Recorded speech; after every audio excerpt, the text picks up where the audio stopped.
दुनिया भर के बाजारों से मिले जुले संकेत, लेकिन थोड़ी सी मजबूती के। बड़ा सवाल है कि बैंक निफ्टी की वीकली एक्सपायरी के दिन क्या कुछ और दमदार एक्शन होगा और 11,000 की तरफ बढ़ेगा निफ्टी। मजबूत शुरुआत के बाद टिके रहेंगे या फिर आएगी मुनाफा वसूली? लेंगे इस सवाल का जवाब। शेयर बाजार लाइव में आप सबका स्वागत है। नमस्कार, मैं हूं अनिल सिंह और मैं हूं डिम्पी कालरा। तो आज के ट्रिगर के साथ शुरुआत करते हैं। कल भी हम यही बात आपके सामने कह रहे थे कि ये थेरेसा मे की सरकार को आप अलग से देखिए, ब्रेक्जिट वाले पूरे मुद्दे को अलग से देखिए। तो कल जो अविश्वास प्रस्ताव आया था वो तो गिर गया, यानी कि थेरेसा मे की सरकार बरकरार रहेगी। अब ब्रेक्जिट वाले मुद्दे को अलग किस्म से देखा जाएगा। आज दो बड़ी कंपनीज रिलायंस इंडस्ट्रीज और HUL अपने नंबर्स लेके आ रही है। साथ ही आज वीकली एक्सपायरी भी है ऑप्शंस की बैंक निफ्टी की, ये ध्यान देने वाली बात। और दूसरी बात, SGX निफ्टी 10,950 के पार है। कल दिन भर हमने देखा कि SGX निफ्टी के अंदर तेजी बरकरार रही, करीब 40 पॉइंट ऊपर रात को क्लोज होते समय, और आज सुबह भी करीब 20 पॉइंट की और तेजी देखने को मिली है। कोटक बैंक पे भी आज ज़्यादा फोकस रहेगा क्योंकि आज प्रमोटर्स पे हिस्सेदारी बेचने को लेकर आज एक सुनवाई है कोर्ट के। तो 4 अहम ट्रिगर हैं जिसके बेसिस पर आगे बढ़ेंगे। लेकिन इन्हीं सब में जो सबसे इंपॉर्टेंट, जो बार बार आ रही थी बात, हमने तो आपको बहुत साफ क्लियर कर ही दिया था, वो था ब्रेक्जिट और ग्लोबल मार्केट के संकेत। तो आज इसी से वापस से शुरुआत करें। थेरेसा मे की सरकार तो बच गई, बचना ही था। हाँ, वो बचना ही था। वो तो कल बात भी हो रही थी कि उसको अलग अलग मुद्दों को अलग अलग तरीके से देखें। अब ये ब्रेक्जिट का एपिसोड पूरी तरह से खत्म, ये खत्म तो होगा नहीं, लेकिन मार्केट के लिए कोई खास फर्क नहीं पड़ता। और डिम्पी, हम लगातार 2 दिनों से ये कह रहे थे कि 1% ऊपर 1% नीचे भी मूव नहीं आएगा। और 1% भी थोड़ा सा है ना, वो सेफ रहने के हिसाब से, क्योंकि बड़ी इवेंट है। बाकी तो देखिए मूव आधा % भी नहीं आया। इंग्लैंड के बाजारों में नहीं आ रहा तो हमें क्या चिंता है? तो बेसिकली नो इवेंट है, ठीक है। इसके राजनीतिक मतलब ज़्यादा है, आर्थिक मतलब दूरगामी है। तो मार्केट के लिए तो शॉर्ट टर्म चाहिए, शॉर्ट टर्म में कुछ भी नहीं है। सो पहली चीज़, जो होना था ब्रेक्जिट का हो चुका। दूसरी चीज, थेरेसा में बच चुकी है। तीसरी चीज, अब नया प्लान क्या आएगा। उस नए प्लान के दम पर, अब जब पुराने प्लान में ही कुछ नहीं हो रहा तो नए प्लान में क्या कुछ हो जाएगा। तो मुझे मार्केट के लिहाज से कोई डर लगता नहीं है। सीधी बात ये है कि मार्केट पे कोई खास असर पड़ेगा नहीं ब्रेक्जिट का। तो बस जब आएगी खबर बताएंगे, ठीक है, सिंपल है। बाजार इसके दम पर कोई 2-3% ऊपर नीचे हो जाए। देखिए, जब तक ग्लोबल मार्केट्स 2-3% किसी खबर की वजह से ऊपर नीचे होने का डर ना हो, तब तक खबर क्या हो। ऐसे तो रोज कुछ ना कुछ खबर होगी ना। ऐसा तो हो नहीं सकता कि न्यूज के अंदर न्यूज तो होता ही है तो कुछ ना कुछ तो नया होगा। इसलिए बाजार के लिहाज से हमें डरने की जरूरत है नहीं, बिल्कुल भी। और बहुत मेच्योर सही रिएक्शन सारे दुनिया भर के बाजार दे रहे हैं इस पर। ये रिएक्शन एकदम परफेक्ट है। No reaction is a reaction. Absolutely, बिल्कुल सही है। और एकदम परफेक्ट है कि इस पर हमें रिएक्शन नहीं देना है, क्योंकि इसका कोई मतलब ही नहीं है। ठीक है। इस बीच ग्लोबल मार्केट आपने पॉजिटिव रखे, इसमें और कुछ संकेत भी जुड़े? न्यूट्रल से पॉजिटिव की है मैंने। न्यूट्रल इसलिए कर दिया है कि ग्लोबल मार्केट्स में मैं थोड़ा है ना करेंसी और क्रूड को भी गिन लेता हूँ। ओके। तो करेंसी हमारी कमजोर हो रही है 3-4 दिनों से, मजा नहीं आ रहा है ना। और कच्चा तेल 60 के नीचे नहीं आ रहा। 60 के नीचे आता थोड़ा, ऐसा भी नहीं कि कोई भाग गया 61-62, ठीक है, फर्क नहीं पड़ता। लेकिन ग्लोबल में न्यूट्रल इसलिए कर दिया कि चलिए अमेरिका मजबूत है, एशिया में थोड़ी सुस्ती है। कच्चा तेल और रुपया हमारा जो अहम फैक्टर है, वो आपको ये नहीं कह रहा कि 11,000 के पार निकल जाओ आप जल्दी से, है ना। तो वो ब्रेक लगा रहा है।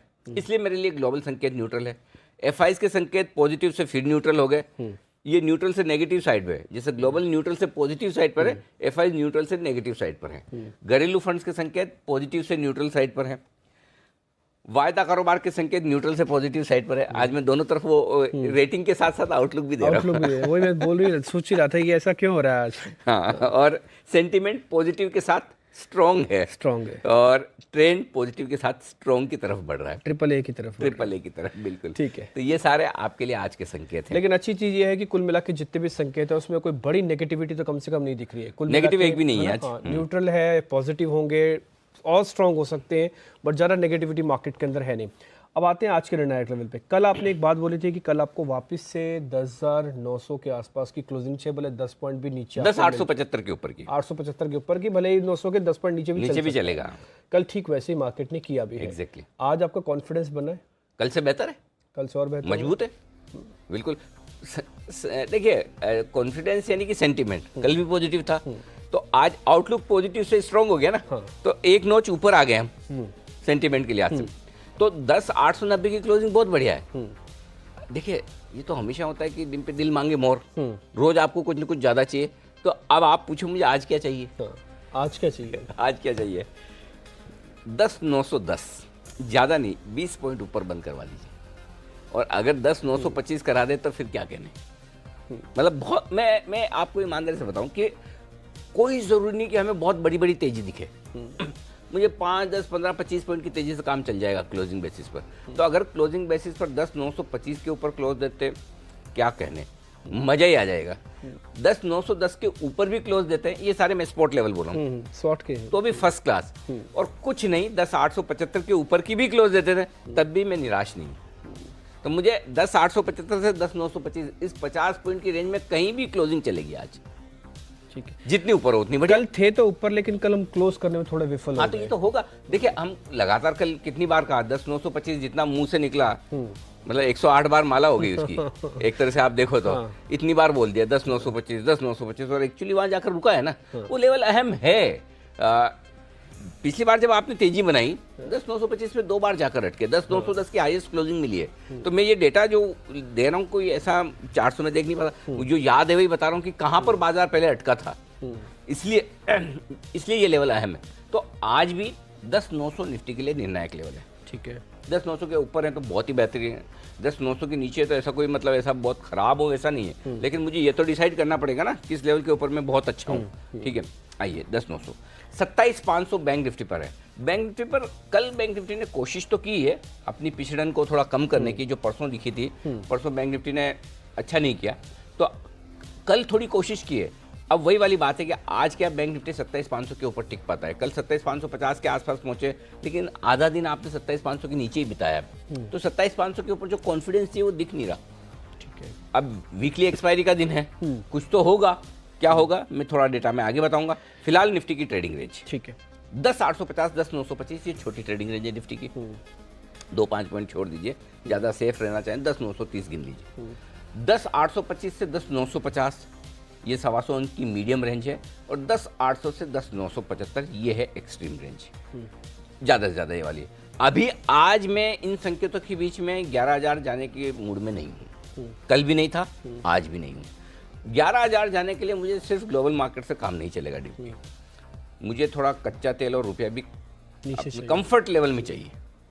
दोनों चीज़ चाहिए कि 57-58 आ जाए कच्चा तेल, रुपया 70 के आसपास आ जाए, तो 11,000 पार करने में कॉन्फिडेंस रहेगा। नहीं तो अभी क्या होगा, हम 11,000 क्यों पार कर रहे हैं, हमारे अपने रीजन तो है नहीं, दुनिया भर के मार्केट चल रहे हैं इसलिए हम भी चल रहे हैं। हम जब अपने रीजन से बढ़ेंगे तो कॉन्फिडेंस लेवल अलग होगा। वो वैसे ही है ना, एक तो आप नकल करके पास होते हो, खुद की मेहनत से पास होते, दोनों में फर्क है ना। बिल्कुल फर्क है। आपको कैसे पता?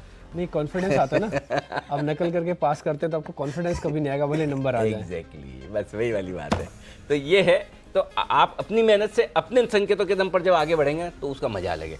इसलिए ये है रेंज आपके लिए। इसलिए 11,000 पार करने के पहले थोड़े और संकेत अच्छे चाहिए। अब बैंक निफ्टी बड़े इंटरेस्टिंग लेवल है, क्योंकि आज वीकली एक्सपायरी भी है। 27,400 से 27,550 बेहद छोटी 150 पॉइंट की रेंज। 27,300 से 27,600 ये मीडियम रेंज है, और 27,200 से 27,750 ये एक्सट्रीम रेंज है। जो डेटा दिख रहा है वायदा कारोबार का, वो ये बता रहा है कि 27,300 से 27,700 इस 400 पॉइंट की रेंज में बैंक निफ्टी को वक्त बिताना है। ठीक है, और ज़्यादा संभावना डेटा में जो दिख रही है वो ये दिख रही है कि 27,600 के आसपास, 27,500 से 27,600 की रेंज में बैंक निफ्टी वीकली एक्सपायरी करना चाहता है कहीं। ये डेटा में दिख रहा है। तो अगर 27,500 के ऊपर की वीकली एक्सपायरी आज आपको मिल जाती है, बुरी नहीं है बिल्कुल भी। तो ये है डेटा की रेंज। आइए अब क्लोजिंग बेसिस पर स्टॉप लॉस के लेवल। 10,800 के नीचे बंद हो तो तेजी की पोजीशन कम करनी है, खत्म करने वाली नहीं, सिर्फ कम करने वाली है। 27,250 के नीचे बैंक निफ्टी बंद हो तो तेजी की पोजीशन कम करनी है, खत्म नहीं करनी है। ये दो क्लोजिंग बेसिस। चांसेस कितने हैं कि 10,800 या 27 इसको 250 को टेस्ट करने? कम है चांस, लेकिन चूंकि बैंक निफ्टी की वीकली एक्सपायरी, इसलिए मैं और ज़्यादा दूर नहीं है ना, 200 पॉइंट ही नीचे है।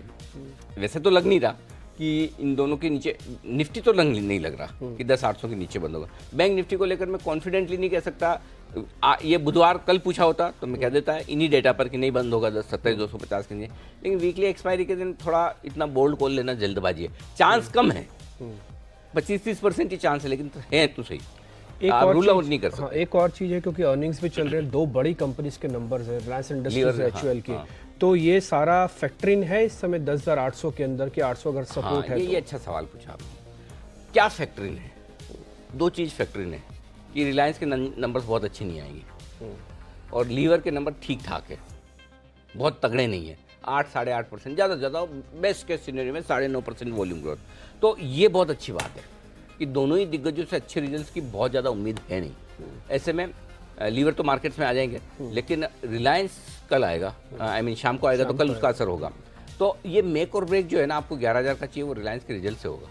अगर रिलायंस के रिजल्ट अच्छे नहीं आते तो फिर आप नहीं जा पाएंगे 11,000, और रिलायंस के रिजल्ट अच्छे आ जाते हैं तो फिर 11,000 का रिलायंस का बिहेवियर इंडिकेट कर रहा है, उसके नंबर्स अच्छे आ रहे हैं, या फिर पहले ही शेयर चल गया, बाद में प्रॉफिट बुकिंग ना हो? पॉसिबल है। और वैसे भी बहुत कम बार ऐसा होता है कि रिलायंस, मतलब आप 8 तिमाहियों में से 2 तिमाही ऐसी मिलेगी कि रिलायंस रिजल्ट के बाद चलता है, रिजल्ट के पहले चलता है, रिजल्ट के बाद नहीं चलता, मतलब वो रेशियो वैसा है। इसलिए कल की सुस्ती थोड़ी ठीक थी कि थोड़ा ऊपरी स्टोन से रिलायंस फिसल कर नीचे आया। तो अगर आज दिन भर ठंडा रहे तो कोई दिक्कत नहीं है। तो मैं तो चाहता हूँ रिलायंस और लीवर दोनों ही आज फर्स्ट हाफ में ठंडे रहें, ना चले तो बेहतर है, वो ज़्यादा बढ़िया है, क्योंकि कल आपके काम आएंगे, दोपहर में आपके काम आएंगे, वैसा है।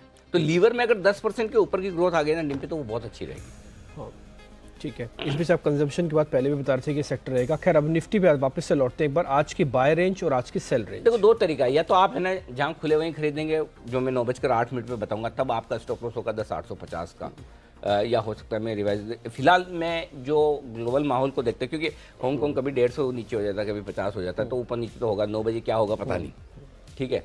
तो दूसरा तरीका क्या है, 10,850 के आसपास खरीदिए अगर मौका मिले तो। 10,850, 10,875 अच्छी रेंज है खरीदने के लिए, वहाँ खरीद लीजिए। 10,800 का स्टॉप लॉस, 10,925, 950, 10,975 3 टारगेट ऊपर के।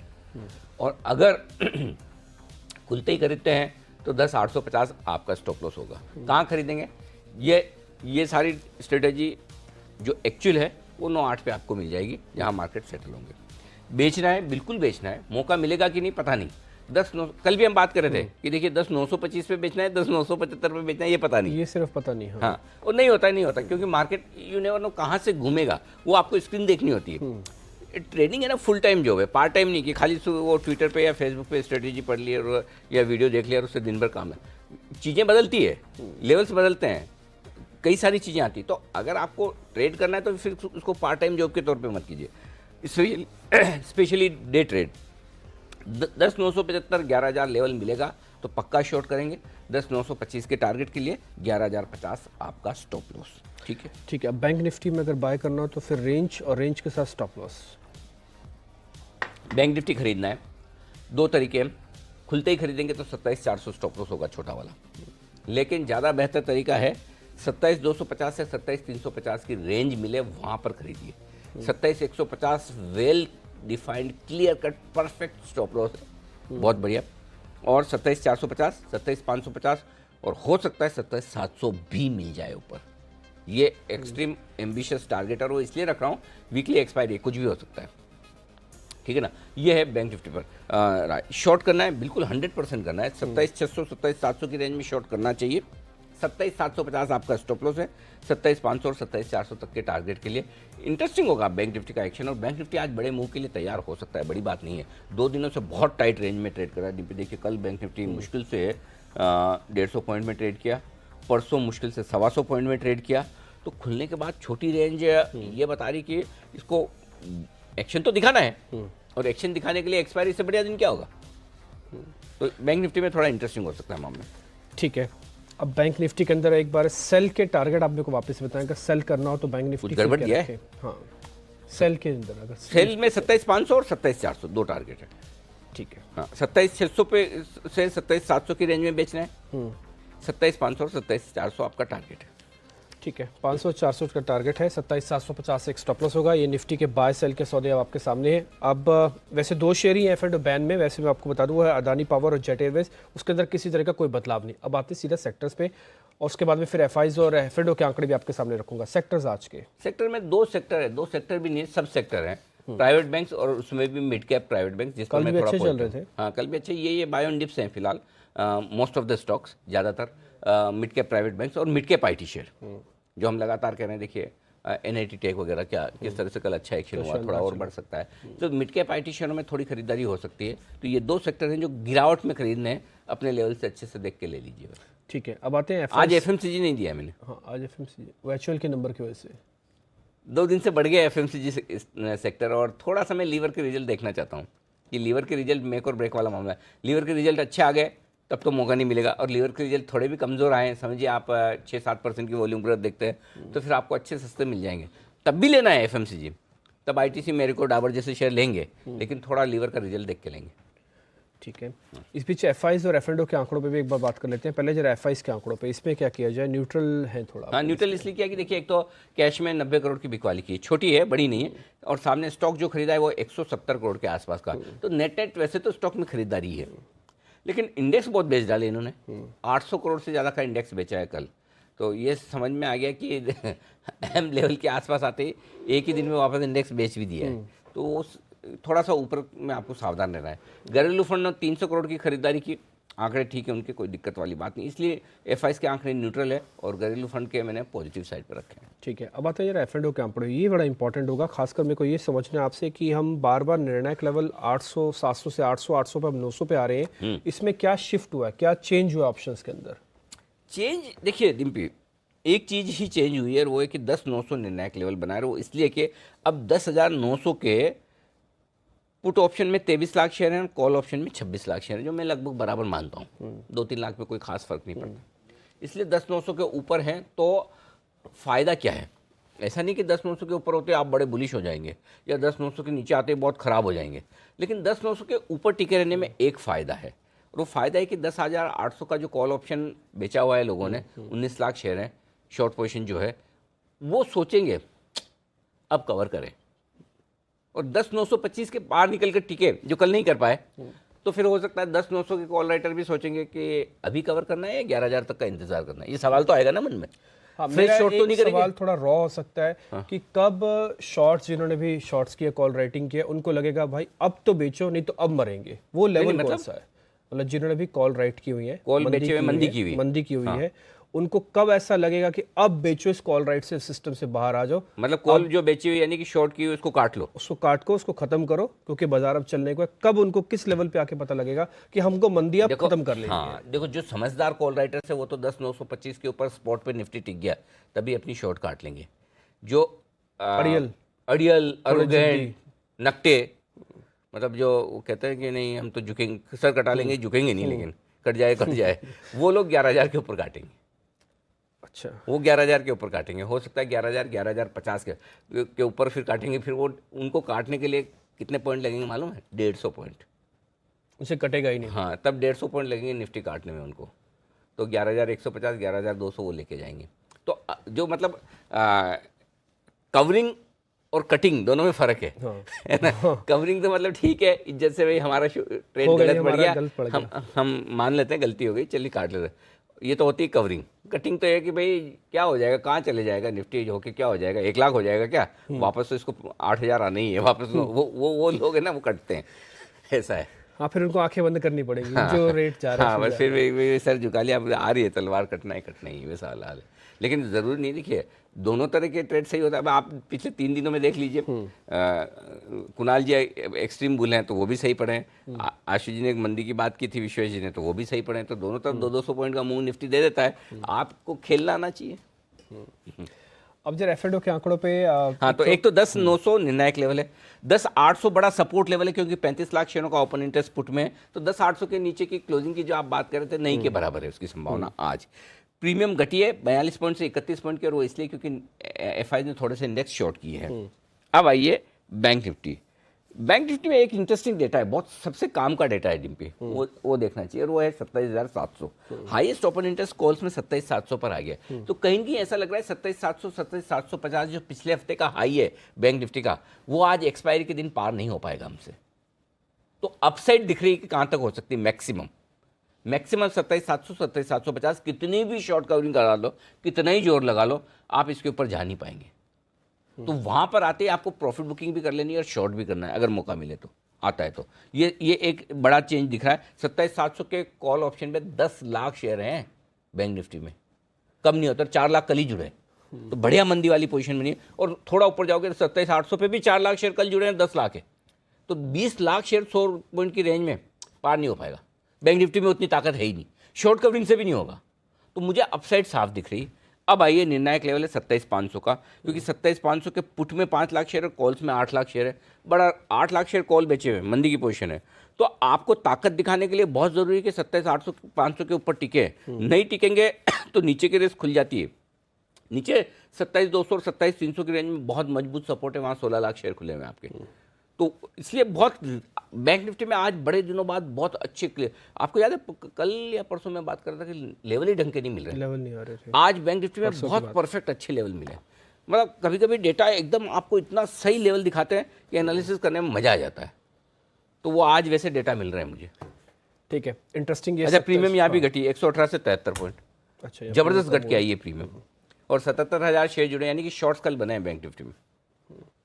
ठीक है, कल हालांकि थोड़ी मजबूती दिखा रहा था, लेकिन उसके बावजूद भी शॉर्ट बने, इसलिए 27,700 की कॉल राइटिंग वाले डाटा को भी बड़ा इंपॉर्टेंस आपको देना होगा। खैर, इस बीच हमने इंडेक्स की बात की। आज के जो सेक्टर्स थे वो मिड कैप प्राइवेट बैंक और मिड कैप IT स्टॉक्स हैं। अब बात करते हैं आज के स्टॉक्स की। आज का स्टॉक ऑफ द डे,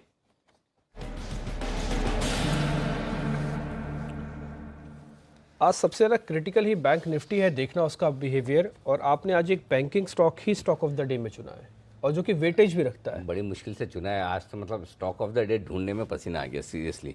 मतलब ऐसा कोई हाई कन्विक्शन वाला ट्रेड ही नहीं मिल रहा है कि जो स्टॉक ऑफ द डे के तौर पर दें। लेकिन एक्सिस बैंक, यहाँ पर खरीदारी करने की राय। इसमें भी एक चीज़ है डिम्पी, ये कि गिरेगा नहीं, बढ़ेगा कितना यही देखना है। और वजह ये कि देखिए बैंक्स मजबूत तो दिख ही रहे हैं, प्राइवेट बैंक्स मजबूत दिख भी रहे हैं, ठीक है, बढ़ना तो है। आज इसके लिए रिपोर्ट का सहारा है। CLSA की बढ़िया रिपोर्ट है, ये इन्होंने लक्ष्य बढ़ाकर 800 किया है, ठीक है, और 660 के आसपास 65 के आसपास स्टॉक फ्यूचर्स चल रहे हैं। 650 का स्टॉप लॉस से थोड़ा दूर है मेरा स्टॉप लॉस, मैंने अंदाज से दिया है, मेरे पास 400 थे नहीं, तो हम खुलने के बाद थोड़ा रिवाइज करवा लेंगे स्टॉप लॉस।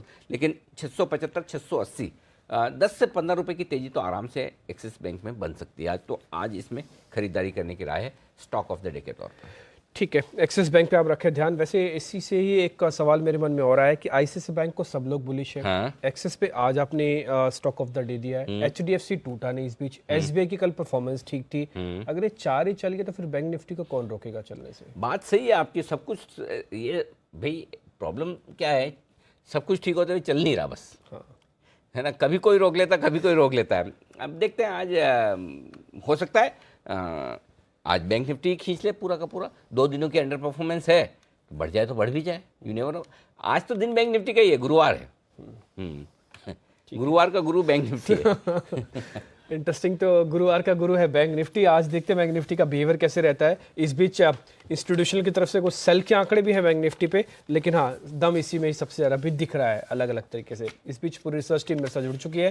दीपाली से हम जानते हैं खबर वाले शेयर, रजत हमको बताएंगे रिजल्ट्स के बारे में, कुछ नंबर्स आज आने हैं, कुछ आ चुके हैं, और साथ ही दिवांशी के साथ हम ब्रोकिंग हाउसेस की रिपोर्ट एक बार समझ लेंगे। तो पहले दिवाली आपसे शुरू करें, खबर वाले शेयर्स बताएं आप। पहले तो डिम्पी जो आज रिजल्ट्स आएंगे उसके बारे में एक अपडेट दे देती हूँ। निफ्टी की 2 कंपनियों के नतीजे आएंगे, HUL और रिलायंस इंडस्ट्रीज, दोनों दिग्गज कंपनियां हैं, तो ये फोकस में रहेंगी। साथ ही FNO में फेडरल बैंक, ये स्टॉक फोकस में रहेगा रिजल्ट्स के हिसाब से ही। और कैश मार्केट के भी काफी शेयर्स हैं, AU small finance, Cyient, Rallis, L&T tech, Mastek, Geojit, UCO bank, ये भी अपने नंबर्स आज पोस्ट करेंगे, तो ये रिजल्ट्स का एक्शन होगा। जो रिजल्ट्स आ चुके हैं उसके बारे में अब अपडेट दे देते हैं। माइंडट्री, यहाँ पर नतीजे इनलाइन विद एक्सपेक्टेशंस आए हैं, हालांकि जो मुनाफे का आंकड़ा है वो अनुमान से स्लाइटली बेटर साइड पर आया है। 191 करोड़ का मुनाफा कंपनी ने पोस्ट किया है, 187 करोड़ का अनुमान था। इसके अलावा अगर आप कंसोलिडेटेड आय देखेंगे तो वो भी 1755 करोड़ से बढ़कर 1787 करोड़ के आसपास रही, यानी मार्जिनल इंक्रीज कंपनी के रेवेन्यूज में भी दिखा है। डॉलर रेवेन्यू 25 करोड़ के आसपास आए हैं, एक्सपेक्टेशंस भी यही थी। वहीं डॉलर आय अगर आप देखेंगे तो ये 24 करोड़ से बढ़ी है, 25 करोड़ के आसपास जो आंकड़ा है। 3 रुपए प्रति शेयर के अंतरिम डिविडेंड की भी घोषणा कंपनी ने की है। तो Mindtree in line with expectations. Motilal Oswal financial services, तीसरी तिमाही के नतीजे काफी खराब आए हैं। मुनाफा इनका 247 करोड़ से घटकर महज 40 करोड़ आया है। आय इनकी 810 करोड़ से घटकर 650 करोड़ आई है। 4 रुपए के अंतरिम डिविडेंड की ऐलान भी किया है, लेकिन रिजल्ट्स काफी वीक आए हैं मोतीलाल ओसवाल फाइनेंशियल सर्विसेज के। मिड कैप IT आज बज करेगा पूरा। NIT टेक पर आपको फोकस करना है और साथ ही हेक्सावेयर पर करना है। खबर ये है, इनफैक्ट हम बात कर भी रहे थे कल भी कि कुछ बड़े जो प्रमोटर होल्डिंग है वो बिक सकती है। कई नाम यहाँ पर सामने आए हैं। आज अपडेट ये है कि Baring PE Asia Mindtree NIIT tech में प्रमोटर होल्डिंग खरीद सकता है। अभी जो टोटल वैल्यूएशन एनआईटी टेक की लगाई जा रही है वो 9,000 से 10,000 करोड़ के आसपास की लगाई जा रही है। यानी जो 30% सौदे का हिस्सा होगा, जो सौदा होगा इस होल्डिंग का, वो लगभग 2500 से 3,000 करोड़ के बीच में हो सकता है। तो एनआईटी टेक तो इसलिए फोकस में रहेगा। हेक्सावेयर पर आपको इसलिए फोकस करना है क्योंकि हेक्सावेयर में बेरिंग पीई एशिया की लगभग 66% हिस्सेदारी है। अगर वो एनआईटी टेक में भी होल्डिंग लेते हैं तो हो सकता है आगे जाते हुए इन दोनों कंपनियों का भी मर्जर होता हुआ दिखे। तो हेक्सावेयर पर भी खास फोकस करें आज के सेशन में। फोकस में रहेंगे आज एनबीएफसी स्टॉक्स, क्योंकि खबरें यहां पर ये हैं कि आरबीआई ने एक्स्ट्रा कमर्शियल बोरोइंग के जो नियम हैं उनको आसान कर दिया है और अब ऑटोमेटिक रूट के जरिए 75 करोड़ डॉलर तक जुटाने को अप्रूवल मिल गया है। फोकस में एनबीएफसी इसलिए भी रहेंगे क्योंकि आज आरबीआई गवर्नर इंडस्ट्री एसोसिएशन से भी मिल रहे हैं और 7 फरवरी को क्रेडिट पॉलिसी भी है, तो शायद आने वाले सेशन में भी एनबीएफसी फोकस में रहे। आखिर में एचयूएल रिजल्ट्स तो आज आएंगे ही, लेकिन रिजल्ट से पहले एक अच्छी खबर भी आई है। जीएसटी प्रॉफिटिंग मामले में कंपनी को राहत मिली है। दिल्ली हाईकोर्ट ने जो 462 करोड़ का डिमांड नोटिस भेजा गया था एचयूएल को, उस पर स्टे लगा दिया है। तो पॉजिटिव खबर एचयूएल के लिए। ठीक है, पॉजिटिव खबर एचयूएल के लिए। आज नंबर्स का दिन भी है, तो ठीक उससे पहले 462 करोड़ रुपए का एक अच्छी खबर स्टे ऑर्डर की इनके हक में आई है। रजत, आप बताएं आपके पास कौन सी खबरें हैं? बिल्कुल, जेट एयरवेज के बारे में क्या क्या सुनना चाहते हैं पहले तो ये बता दीजिए, क्योंकि जेट एयरवेज में मल्टीपल खबरें हैं। एक कहानियां सुनाइए, बस बहुत ज्यादा कहानियां हैं। कल तो जेट एयरवेज की पहले सफाई आ गई, शुरुआत वहीं से ही करता हूं। वो कह रहे हैं कि एसबीआई के साथ बातचीत जारी है और मेजरली यहाँ पर कर्ज को किस तरीके से कम किया जाए, किस तरीके से रिस्ट्रक्चरिंग की जाए, उसके ऊपर एसबीआई से बहुत एग्रेसिव तरीके से बातें कर रही है कंपनी। साथ साथ हिस्सा बिक्री के ऊपर भी बातचीत जारी है। रेजोल्यूशन प्लान में हो सकता है कि हिस्सा बिक्री हो और स्टेक होल्डर्स की सहमति लेंगे। वो हर कदम पे वो स्टेक होल्डर्स को बताएंगे कि वो क्या कर रहे हैं और साथ ही साथ उनकी सहमति लेंगे हर प्रोसेस पे। और साथ साथ बोर्ड में भी रेजोल्यूशन प्रोसेस के तहत हो सकता है कि बदलाव होता हुआ नजर आए। लेकिन सूत्रों के हवाले से खबर आ रही है कि इस मामले में देनदारों के साथ जो बैठक हुई उसमें एतिहाद, जो कल खबर थी कि ये अपने प्रेफरेंशियल प्राइसिंग जो है उसमें बहुत ज़्यादा डिस्काउंट चाहते हैं, मौजूदा दाम से बहुत नीचे का प्राइस भी कई जगह पर आ रहा था कि 150 रुपये तक की भी बात हो रही थी। और साथ ही साथ वो चाहते थे कि ओपन ऑफर भी ना लाया जाए, कुछ ऐसे भी सेबी क्लैरिफिकेशन दे दे। और लिखित में वो मांग रहे थे जवाब। उस पर एसबीआई बोल रहा है कि जो शर्तें एतिहाद दे रहा है वो बिल्कुल गलत है, उससे वो बिल्कुल भी संतुष्ट नहीं है। साथ ही साथ उनका ये भी कहना है कि एफडीआई नियमों का पालन कैसे होगा, पहले तो इस पर सफाई दे दे एतिहाद। अगर नरेश गोयल का स्टेक कम होता है या फिर वो बाहर निकलते हैं तो अब बातें फिर से टाटा ग्रुप के निकल के आ रही हैं कि एतिहाद से ज़्यादा प्रबल दावेदार जो होगा वो टाटा ग्रुप आ जाएगा। ये तो सूत्रों के हवाले से खबर है। लेकिन अभी लेटेस्ट खबर ये है कि क्योंकि इनके पास कैश क्रंच बहुत ज़्यादा है जेट एयरवेज के पास, तो हो सकता है कि जो बोइंग 737 की डिलीवरी है उसको लेने का प्रोसेस कंपनी टाल दे। लेसेस को समय पर नहीं भुगतान कर पाई है और अब मुंबई एयरपोर्ट की पेमेंट भी समय पर नहीं कर पाएगी, ऐसा भी कहीं ना कहीं खबरें निकल के आ रही। तो जेट एयरवेज पे पॉजिटिव नेगेटिव दोनों ही खबरें निकल के आ रही हैं आज के सत्र में। ओके, तो ये हैं तमाम खबरें जेट एयरवेज को लेकर। जेट एयरवेज पे तो एक पूरी रोज एक सेगमेंट होना चाहिए, एक सेगमेंट हो सकता है। कहाँ कितनी क्या खबरें आई हैं वो सारी, है ना।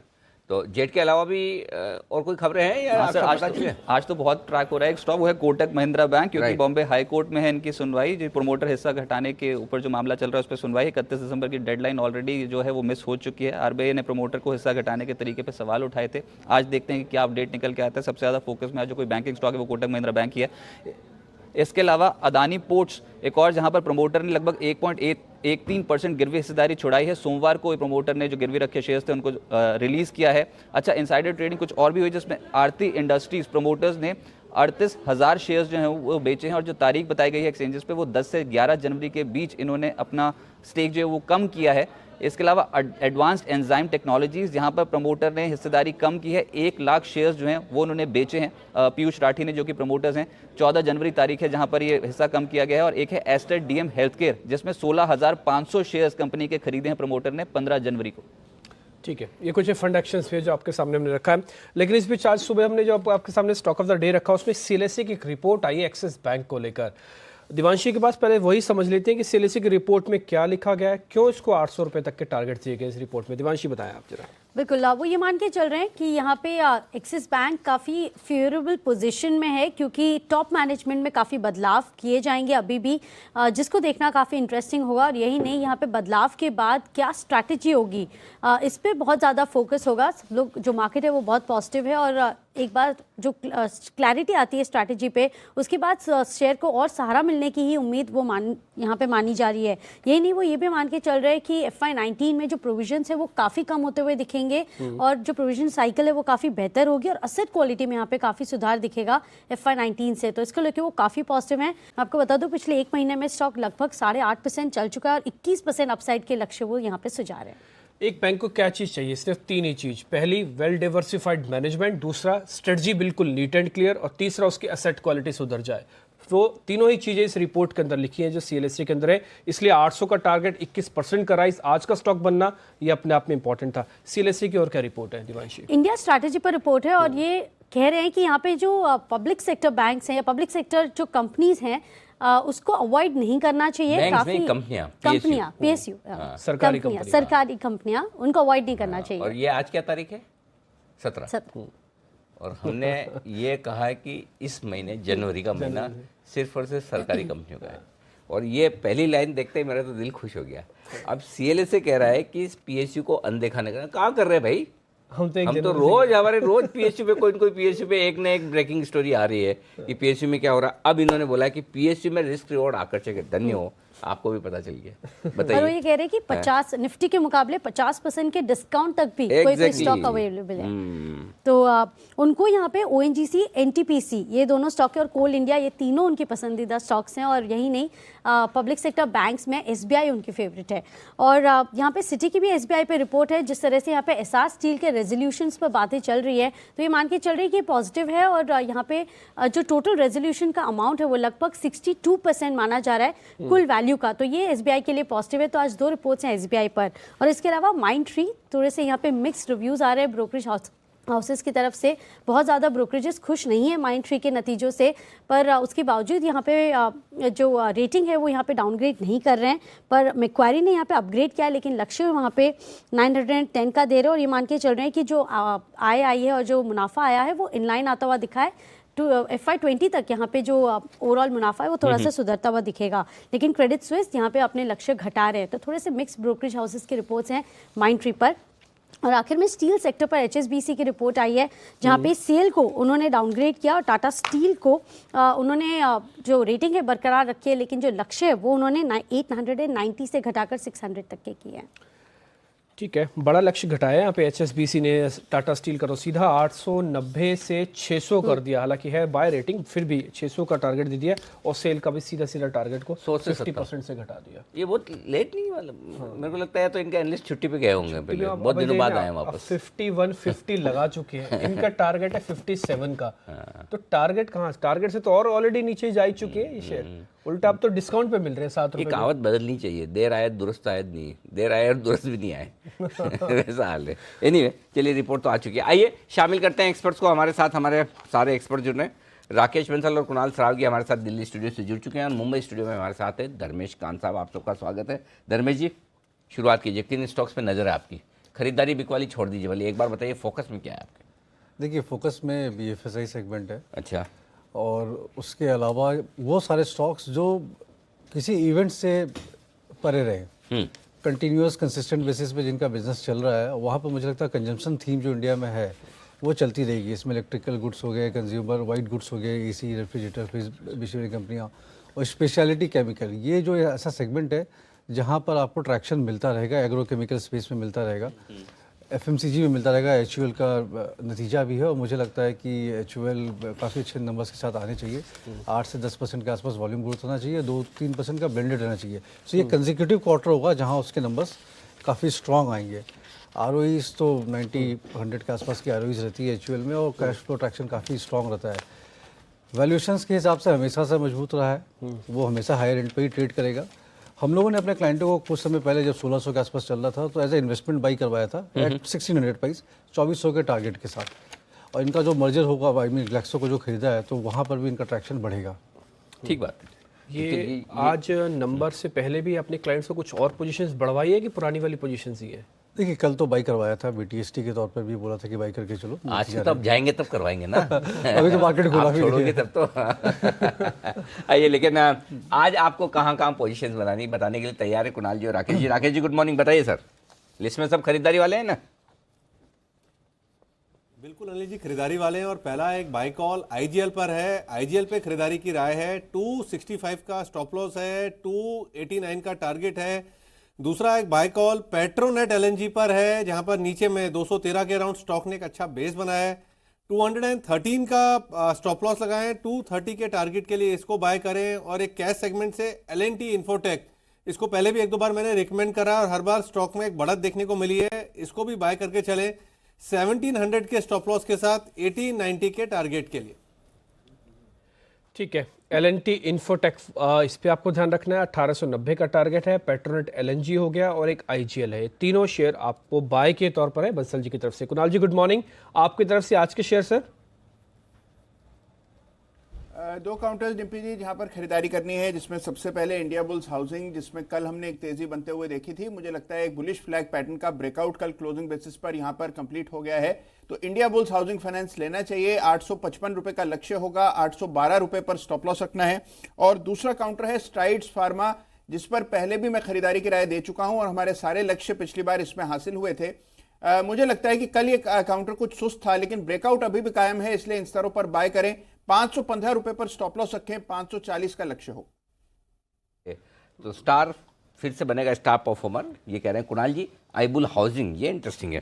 ओके, आज एनबीएफसीज के लिए, ऑयल मार्केटिंग कंपनियों के लिए एक्सटर्नल कॉमर्शियल बोरिंग, यानी कि विदेशों से जो आप कर्ज लेते हैं उसके नियमों में ढील भी दी गई है, वो भी फायदे की बात है। कोई आपको भी एनबीएफसी या बैंक पसंद है आज खरीदारी के लिए? आते एक तो आप लीवर कह रहे हैं, लीवर पे पॉजिटिव, उसके अलावा यस बैंक बाई करके चलना चाहिए। काफ़ी नीचे से काफ़ी अच्छा प्राइस एक्शन आ गया है। देखिए, यस बैंक के साथ जो मैनेजमेंट की उनके सीईओ का टेक ओवर था, I think that issue is getting resolve और अब काफ़ी नैरो डाउन हो गया उनका स्कोप। बिजनेस के पॉइंट ऑफ व्यू से बात करें, आप जिससे भी वहाँ पर बात करते हैं यस बैंक में, तो कारोबार तो बहुत स्ट्रॉन्ग चल रहा है। नतीजे पिछले क्वार्टर के भी अच्छे आए थे। एनपीए में थोड़ा स्लिपेज जरूर था, बट वो सबके साथ रहा है आईएलएफएस के चक्कर में। मुझे लगता है एक दो क्वार्टर में ये भी सलट जाएगा और 30% से ऊपर ग्रो करने वाली bank, at sizeable bank, fourth largest bank है यस बैंक, बहुत कम बचे हैं इंडिया में। एक यस बैंक चल रहा है, दूसरा आरबीएल चल रहा है। सो वैल्यूएशन पर्सपेक्टिव से काफ़ी सस्ता हो रखा है। 200-210 के आसपास अभी ट्रेड कर रहा है। मुझे लगता है आसानी से यहाँ पर 320 का फेयर वैल्यू टारगेट बनता है। 2.5x FY 20 price to book multiple के हिसाब से आप देखें तो ट्रेडिंग के पर्सपेक्टिव से किसी को लेके चलना है, जस्ट इवेंट के लिए अगर प्ले करना है, तो भी मुझे लगता है 240 से 60 तक तो ये एक बार जाएगा, फिर जाके वहाँ पर जरूरत है हमें एक दो क्वार्टर के लिए। So it's a good fundamental by मेरे हिसाब से। ठीक है, एक बेहतरीन फंडामेंटल कॉल और भी है यस बैंक। खैर हम तो इसको 200 के भी नीचे से बता रहे हैं, लगातार 175 से आपको अच्छा मुनाफा भी है, लेकिन अभी भी कन्विक्शन काफ़ी स्ट्रांग है। 320 धर्मेश करें, यहाँ तक पहुँच सकता है ये बैंक। आगे बढ़ रहे हैं। आज रिलायंस एचयूएल के अलावा भी एक नंबर और है जोड़ा फोकस में रहेगा बैंकिंग के हिसाब से, वह फेडरल बैंक के नतीजे कैसे आते हैं। इस पे एक बार कुणाल जी जरा मैं आपकी रिकमेंडेशन लेना चाहता हूँ। कल ये टूटा नहीं था, कल ठीक ठाक वापस से 90 के ऊपर क्लोजिंग भी देखी गया है। ये इसको कैसे देखें? नंबर्स इस बार फिर से अच्छे बताए जा रहे हैं कि अच्छे ही आएंगे। देखिए, 2-3 सत्र पहले हमने देखा था डिम्पी अचानक से काउंटर 96-97 ट्रेड करके फिर नीचे आया और बहुत तीव्रता से नीचे आया। मुझे लगता है कि इसके लिए 90 का एक बहुत बड़ा सपोर्ट है। ये इसके लिए मेक और ब्रेक लेवल है। अगर ये आज 90 के नीचे बंद होता है तो डेफिनेटली और नीचे के लेवल्स आपको आते हुए दिखेंगे और उस केस में मुझे लगता है कि आपको 85 रुपए तक के भी लेवल्स फेडरल बैंक में देखने को मिल सकते हैं। लेकिन मेरा अपना विचार यह है कि 90 का सपोर्ट होल्ड करना चाहिए जिस तरह का स्ट्रक्चर है, और एक बार दोबारा ये स्टॉक 94-95 के लेवल दिखा सकता है। तो जो ट्रेड बनता है वो ये कि 89 हाफ पर एक स्टॉप लॉस रखा जाए, इन स्तरों पर बने रहें और उछाल में 95-96 के लेवल्स के लिए टारगेट करें। तो 89 हाफ से का स्टॉप लॉस रखकर मेरी राय में बने रहने की राय रहेगी। ठीक है, एक बार आप बने रह सकते हैं। 90 के नीचे का एक स्टॉप लॉस रखें, 80 का भी रख सकते हैं, 89, 50, 30। थोड़ा कंफर्ट भी देखिएगा क्योंकि नंबर्स का दिन है तो थोड़ी वॉलेटिलिटी रहती है। लेकिन इस बीच और शेयर्स पे हम डिस्कस करें। खबर आप नीचे ब्रेकिंग पे देख पा रहे हैं कि निकोबार में और अंडमान और निकोबार में वहाँ पे भूकंप के झटके आए हैं। 2 बार भूकंप आया है। तो रिक्टर स्केल पे अलग अलग पैमाइश है। एक तो 6 रिक्टर स्केल से कम का है और एक की तीव्रता 6 से ऊपर की है।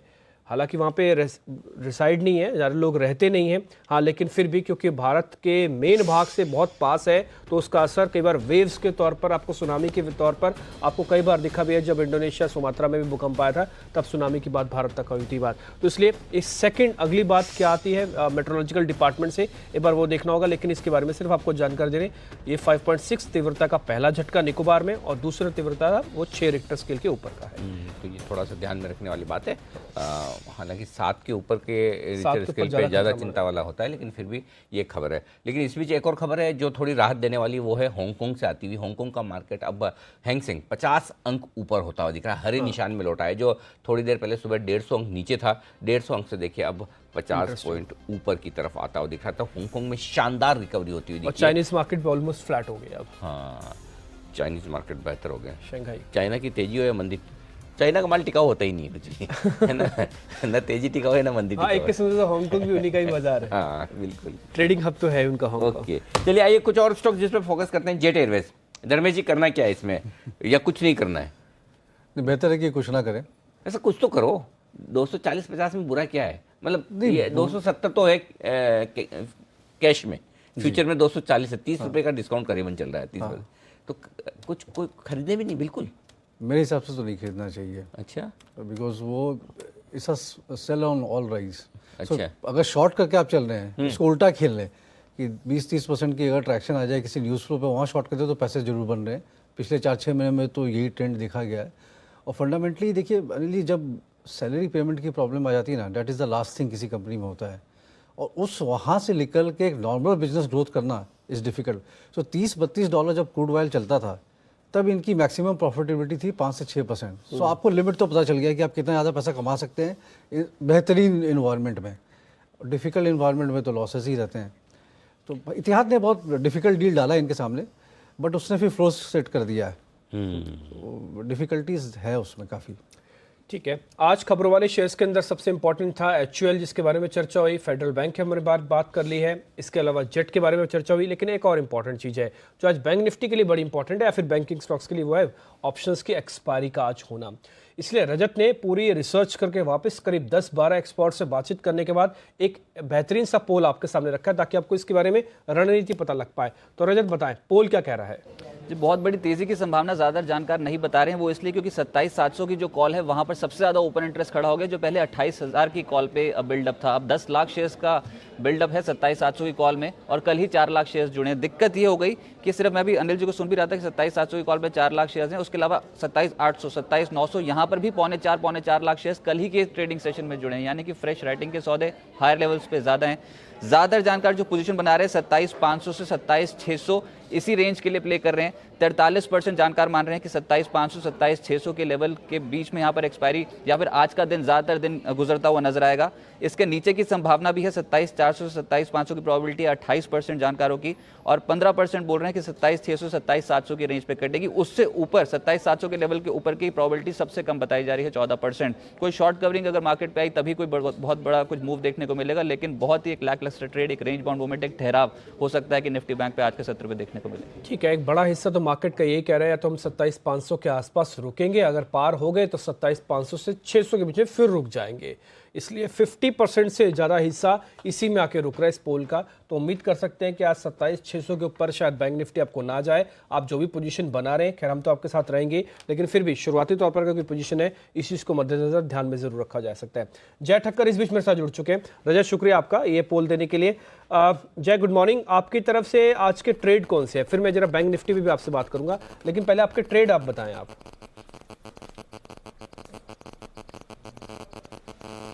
हाय, good morning to you Nifty. Good morning. Morning. मेरे दोनों ही बाय रिकमेंडेशन है निफ्टी यहाँ पे, बिकॉज यू नो मैं समझता हूँ कि जो हिसाब से मार्केट में हमें ब्रेकआउट देखने मिला है, सस्टेन अच्छा कर रहा है, और जब तक अभी 10,850 के ऊपर निफ्टी सस्टेन करेगा, ओवरऑल तो मोमेंटम पॉजिटिव रहेगा। थोड़ा बहुत प्रॉफिट बुकिंग रीटेस्ट भी होता है जनरली, हमें मार्केट में ब्रेकआउट होने के बाद वो पैटर्न्स को रीटेस्ट होता है, रीटेस्ट होने के बाद फिर से ऊपर जाता है, बट कहीं ना कहीं हमें स्टॉक स्पेसिफिक एक्टिविटी कंटिन्यू होती हुई नजर आएगी। अपसाइड पर एक बाय रिकमेंडेशन है। जय, आपके आवाज़ में ऑडियो में थोड़ा सा डिस्टर्बेंस आ रहा है, मैं उसको ठीक करवाता हूँ। तब तक एक दो और स्टॉक है जिस पर राय ले ली जाए। एक है माइंडट्री, नतीजे मिले जुले से दिख रहे हैं। धर्मेश, क्या व्यू बन रहा है? क्योंकि 187 करोड़ का अनुमान था, मुनाफा 191 करोड़ आया, लगभग उम्मीद के मुताबिक है। आय थोड़ी सी बढ़कर आई, डॉलर आए 25 करोड़ डॉलर की उम्मीद थी, एग्जैक्टली वहीं पर आया। स्टॉक थोड़ा सा ठंडा हुआ है, साथ ही लोग इंतजार भी कर रहे हैं डील का भी जी। स्टेक जो बेचनी है प्रोमोटर्स को, वो कुछ आया नहीं। हाँ। तो अब समझ नहीं आ रहा कि रिजल्ट के पहले गिर गया, रिजल्ट इतने खराब नहीं तो बढ़ेगा क्या, या डील का ऐलान कुछ आया नहीं तो गिरेगा क्या, समझे कैसे? अली देखिए, माइंडट्री का वैल्यूएशन के हिसाब से बात करें तो काफ़ी फेयरली वैल्यूड हो रखा है।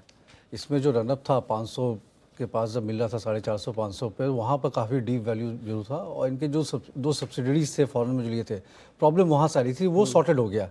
अब उनके हिसाब से EBITDA पॉजिटिव हो गए हैं, कंट्रीब्यूशन आने लगे, इसलिए आपको नंबर्स में इजाफा दिख रहा है।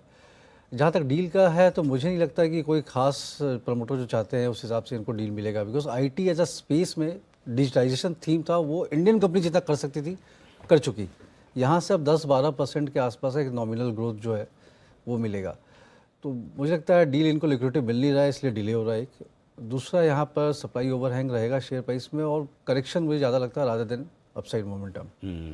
माइंडट्री, जरा कुणाल जी इसकी रेंज बताइए, आज किस रेंज के ऊपर या नीचे निकले तो तेजी या मंदी का मूड बनाना है?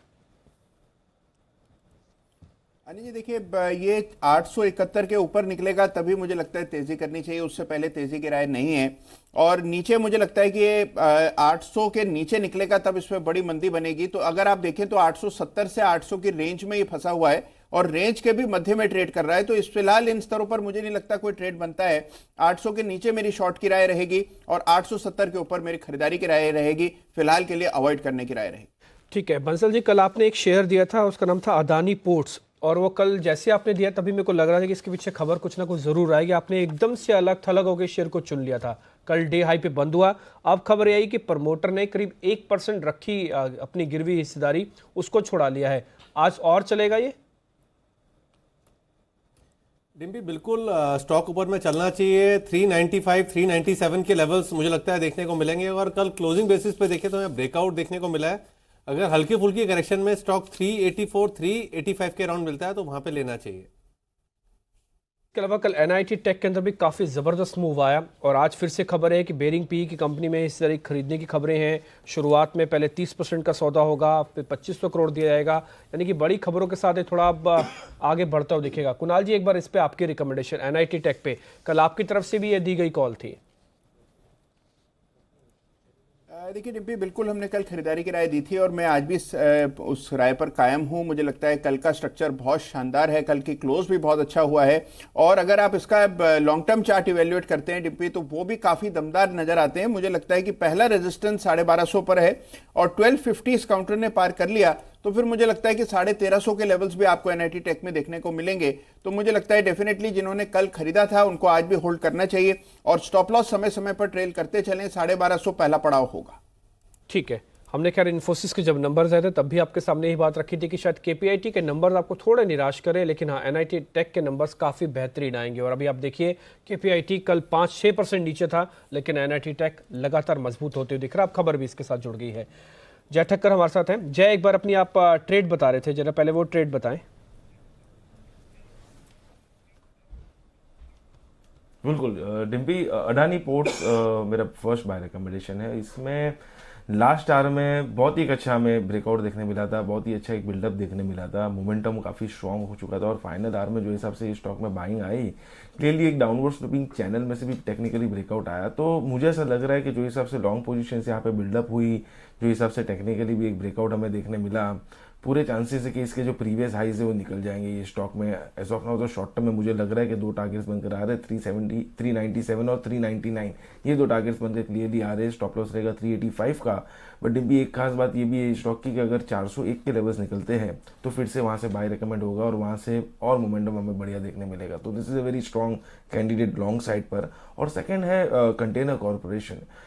थोड़ी बहुत हमें हायर लेवल से कल के ट्रेडिंग सेशन में प्रॉफिट बुकिंग ये स्टॉक में देखने मिली। बट डिम्पी, खास बात ये है कि काफ़ी समय के बाद बहुत ही एक बड़ा कंसोलिडेशन में से ये स्टॉक निकल रहा है। ओपन इंटरेस्ट तो काफ़ी अच्छा बिल्डअप हुआ ही था कल के ट्रेडिंग सेशन में। तो मुझे ऐसा लग रहा है कि जैसे गॉडफ्रे फिलिप में हमें एक मूव देखने मिला, जैसे स्ट्राइड्स में हमें एक मूव देखने मिला, सेम काइंड ऑफ मूव हमें कॉनकॉर में भी देखने मिल सकता है, जैसे सीमेंस में कुछ समय पहले देखने मिला था। जब भी कोई स्टॉक ऐसा एक कंसोलिडेशन में से निकलता है, एक स्ट्रॉन्ग मूव हमें देखने मिलता है अपसाइड पे। इस यहाँ पे हमारे टारगेट्स रहेंगे 708 इनिशियली एंड देयर आफ्टर 714 का, और स्टॉप लॉस रहेगा 686 का। अदानी पोर्ट्स एक खरीदारी की लिस्ट में है जय की, साथ ही साथ कंटेनर कॉर्पोरेशन, इस पे भी ध्यान रखें। कल आपको ध्यान होगा कंटेनर कॉर्पोरेशन किरण जाधव की तरफ से भी दिया गया था, वो भी कह रहे थे इसका स्ट्रक्चर बहुत स्ट्रॉन्ग है, दिन भर टिका रहा, लास्ट में जाते थे थोड़ी सी प्रॉफिट बुकिंग की, लेकिन अपने आप में अभी भी शेयर स्ट्रॉन्ग है, जय की लिस्ट में भी आ गए। तो अदानी पोर्ट्स और कंटेनर कॉर्पोरेशन, ये 2 शेयर है जो जय की तरफ से है।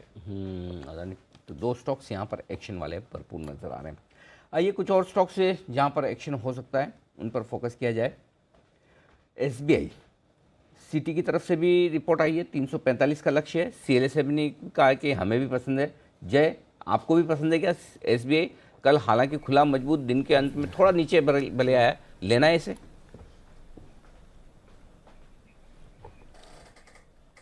SBI अनिल जी, अगर मैं आपको पोजिशनल पॉइंट ऑफ व्यू अगर मैं बताऊं तो ऐसा है कि ये स्टॉक को 351 के ऊपर क्लोज देना बहुत ही जरूरी है। अनिल जी, रिलायंस का जो कंसोलिडेशन 8 साल का था, 9 साल का था, हिंदुस्तान लीवर का लगभग 2000 से लेकर 2011 तक का था, ये जो 10-10 साल के कंसोलिडेशन, ऐसे ही similar kind of consolidation SBI में बना हुआ है लगभग 2010 से। आज 8 साल हो गए, ये स्टॉक 351 के ऊपर जा नहीं पाता है, मतलब वहां पर कहीं ना कहीं रेजिस्टेंस फेस करता है। अभी शॉर्ट टर्म में 311, 315 तक के लेवल्स दिखा सकता है, but strong move Anil ji जहाँ पे हम कहते हैं कि लेकर रखो, जैसे एक्सिस बैंक में कुछ समय पहले आया था, वो 351 के ऊपर ही है। मैं कहूंगा उसके ऊपर अगर निकलते तो वहां से स्टॉक ट्रिपल हो जाएगा, जैसे रिलायंस हुआ, HUL हुआ, 3 टाइम्स हो जाएगा, और उसके ऊपर तो कंफर्मेशन जाना, मतलब ये बात एक भी समझना है कि निफ्टी नीचे नहीं आएगी। सो मेरा ये कहना है कि शॉर्ट टर्म ट्रेडर्स के लिए ये बाय बनता है 311, 315 के लेवल्स के लिए, बट पोजिशनल ट्रेडर्स के लिए अबाउट 351 क्लोज करे, there is a strong blind back. 350 वो शुभ आंकड़ा होगा। अगर एक बार SBI ने वो पार कर लिया तो फिर जय का कॉन्फिडेंस देखने लायक है। वो कह रहे हैं कि 3 गुना भी हो सकता है यहाँ से ये SBI। ध्यान रखें फिलहाल SBI पे, लेकिन खबरें भी काफ़ी आ रही है। एक खबर ये आई थी कि 15,000 करोड़ रुपए की जो NPAs हैं, ये इन्होंने इसके लिए बोलियां मंगवाई हैं, और देर शाम होते होते खबर ये आई कि वो SR स्टील से जुड़ा हुआ मामला है। जो कट है वो 31% का ले रहे हैं, जो एक्चुअल इसकी वैल्यू है। ऑन एन एवरेज 27-28% का कट बनता था इनका हेयर कट, जो इनके साथ लेना चाहते हैं। इसको अच्छा समझें कि ये रेजोल्यूशन हो रहा है, इसको बुरा समझें कि कट ज़्यादा मिल रहा है? मुझे तो बुरा लग रहा है, अच्छा कम लग रहा है। क्योंकि देखिए, एक और जहाँ SR ऑयल का मामला जो चल रहा है, उसमें वो पूरा का पूरा लोन रिपेमेंट करके SR ऑयल को लेने को तैयार है।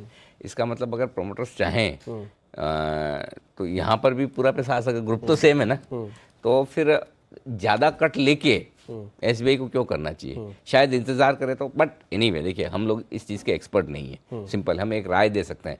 लेकिन पता नहीं, बैकग्राउंड में ऐसा लगता है कि शायद SBI को ज़्यादा पैसे मिल सकते हैं। धर्मेश जी, मेरा सोचना ठीक है क्या? सोचना तो बिल्कुल सही है, बट मेरा यहाँ पर एक दूसरा टेक है कि जो पैसे आ रहे हैं वो ले लो, वो ले लो। प्रोविजनिंग तो आपने कर रखा है, ये तो रिवर्सल होना है। करेक्ट। तो इस माहौल में अगर थोड़ा बहुत तो दोनों चीज़ सही है, जो धर्मेश जी कह रहे हैं वो भी ठीक है कि भाई आ रहा है ना, कब पूरा कब आएगा पता नहीं, कैसे आएगा पता नहीं, तो जो मिल रहा है वो भी ले लो, वो भी बुरा नहीं है। 2-3% भाई, आपने 6 महीने नहीं लिया, पैसे नहीं आया तो 3% वैसे ही चले गए आपके। ये बात भी है। एक तरह से वो भी है ना भाई, मतलब 1 in hand is better than 2 in bush। तो हाथ में क्या है वो, मतलब वो ज़्यादा इंपॉर्टेंट है, आपके हाथ में जो है वो फटा। तो दोनों तरीके से देख सकते हैं, कोई दिक्कत नहीं है उसमें। ठीक है। इस बीच जो रिजल्ट की कड़ी है उसमें एक AU स्मॉल फाइनेंस बैंक के भी नतीजे आने हैं। बंसल जी, जरा इस शेयर को भी देखिए आप, ये काफ़ी अच्छा चलता है। रिजल्ट से पहले टिपिकली इसके अंदर मूव आता है। कल के स्ट्रक्चर को देखने के बाद क्या लगता है, आज मूव आएगा या नहीं आएगा? आज बढ़त आएगी या नहीं आएगी? देखिए डिम्पी, स्टॉक ने एक ब्रेकआउट लिया हुआ है, स्टॉक ने एक नेकलाइन को तोड़ा है, 640 की एक नेकलाइन को तोड़ा है और उसके ऊपर सस्टेन कर रहा है। हालांकि कल स्टॉक 11-11.5 रुपए नीचे बंद हुआ है, बट टेक्निकली स्ट्रक्चर ठीक है। जिसने ले रखा है डिम्पी, वो 642 के स्टॉप लॉस के साथ होल्ड करे। नई खरीदारी के लिए थोड़ा सा रुकना चाहिए। अगर स्टॉक 658 के ऊपर निकल के सस्टेन करता है तब नई खरीदारी करनी चाहिए। एक कैश का शेयर और आपसे पूछना है कुणाल जी, वह रैलीज इंडिया। इसके भी नतीजे हैं, काफ़ी सारे ट्रेडर्स मिड कैप कंपनी के तौर पर इसमें ठीक ठाक ट्रेड लेते हैं, अर्निंग से ठीक पहले भी। तो एक बार जरा आप स्ट्रक्चर देख के बताएं, ठीक है क्या? देखिए, वैसे तो डिम्पी ये स्टॉक निफ्टी को बहुत समय से अंडर परफॉर्म कर रहा है। लगातार हम लोअर पीक्स का फॉर्मेशन चार्ट पर देख रहे हैं, लेकिन 160-65 के आसपास मुझे लगता है कि इसमें कुछ बाइंग इंटरेस्ट आता है। और हमने देखा है कि उन स्तरों से कई बार इसने उछाल दिया है, तो शायद इस बार भी उछाल की आप उम्मीद कर सकते हैं। स्टॉप लॉस जो है मुझे लगता है कि 164-65 पर रखें। ऊपर की ओर मुझे लगता है 180 पहला रेजिस्टेंस है। 180 पार हुआ तो फिर इसमें एक टर्न अराउंड बनेगा और फिर एक बड़ा मूव आ सकता है। तो 180 के टारगेट से फिलहाल के लिए बाय करना चाहिए। स्टॉप लॉस 164 पर रखें। धर्मेश, इस बीच ना कई इवेंट्स की स्टोरी में ये भी है कि जो भी RBI की बैठक होने वाली है उससे पूरा प्रेशर है कि ब्याज दरें कहीं ना कहीं घटाई जाए। आज एक रिपोर्ट, एक स्टडी आई है जिसमें ये कहा गया कि 18 महीने के बाद जो डिपॉजिट की दर है वो डबल डिजिट में जा रही है, यानी कि अब आपको डिपॉजिट्स बैंक में जो रखने हैं उसको लेकर चिंता नहीं है, डिपॉजिट दरें बढ़ानी नहीं पड़ेंगी। ये तो और कंफर्ट है कि डिपॉजिट दरें आपको बढ़ानी नहीं है, ब्याज दरें कम करने सिस्टम चल जाएगा। कितने चांसेस हैं? नहीं, 100% होना चाहिए। देखिए, अगर डिपॉजिट बढ़ता जाएगा और ब्याज दरें अगर आप कम नहीं करेंगे तो बैंक पर लाइबिलिटी बढ़ जाएगी, क्योंकि उस पर आपको इंटरेस्ट पे करना पड़ता है और उस हिसाब से अभी क्रेडिट ऑफटेक हो नहीं रहा है। सो ये तो लॉजिकली हर तरीके से जस्टिफाइबल है कि जो इन्फ्लेशन रेट जो चल रहा है और जिस तरीके से आईपी के भी नंबर आए, जहाँ पे रेटिक अभी भी है, एक कंसिस्टेंट बेसिस पर ग्रोथ वहाँ नहीं मिल रहा है, तो बूस्ट तो इकोनॉमी को देना चाहिए। मुझे लगता है 2019 एज अ ईयर में 50 बेसिस पॉइंट आपको इंटरेस्ट रेट घटना चाहिए। ठीक है, अगर इसी ब्याज दरों को घटाना तो एक सबसे स्ट्रॉन्ग बैंक जो आपकी नज़र में है जिसको लेना चाहिए, येस बैंक तो ऑलरेडी आपने 320 का टारगेट दिया, इसके अलावा कोई सरकारी बैंक? देखिए, सरकारी बैंक पे मेरा टेक है कि पूरी की पूरी पैक ही यहाँ से बाई बन जाती है। तो पिछले क्वार्टर जो नतीजे आए थे वहाँ पे एनपीए थमता हुआ नजर आया था, और इस क्वार्टर का रिएट्रेशन हो जाता है और एनसीएलटी के थ्रू अगर ये सारे इश्यूज होते हैं तो दो तरीके के बैंक है, जैसे एसबीआई हो गया, बैंक ऑफ बड़ौदा हो गया, इंडियन बैंक हो गए, ये काफ़ी अच्छे बैंक हैं। इंडियन बैंक इसमें बेस्ट कैंडिडेट बनता है, जहाँ पे आपको asset quality one of the best रहा है। 5-6% का ग्रॉस एनपीए है कंपेयर टू जहाँ सब 10 के ऊपर जा रहे हैं, और आईएलएफएस के कारण लास्ट क्वार्टर में उनको करना पड़ा। तो इंडियन बैंक सरकारी बैंक में बेस्ट रहेगा, तो या आप बेस्ट लें और एकदम कचरा खरीद लें, उनका भी रेजुलेशन इसमें हो जाएगा। ठीक है, इंटरेस्टिंग। इस बीच एसएसबीसी का जो रिपोर्ट आई ना स्टील सेक्टर को लेकर, सेल वाला मामला तो पता नहीं उन्होंने कैसे कैलकुलेट किया, बट हाँ टाटा स्टील की 890 से रेटिंग को घटाकर 600 कर दिया। हाँ, ये भी इंटरेस्टिंग है। तो स्टील सेक्टर में मकवायरी, लेकिन दिक्कत एक है कि मकवायरी को बहुत लोग फॉलो करते नहीं हैं कि रिपोर्ट में। रिपोर्ट का दम तब है डिम्पी जब रिपोर्ट के पीछे पीछे फ्लोज आए, बाय और सेल ऑर्डर आए, वो आते नहीं है। लेकिन फिलहाल ऑर्डर्स आने की शुरुआत होने वाली है।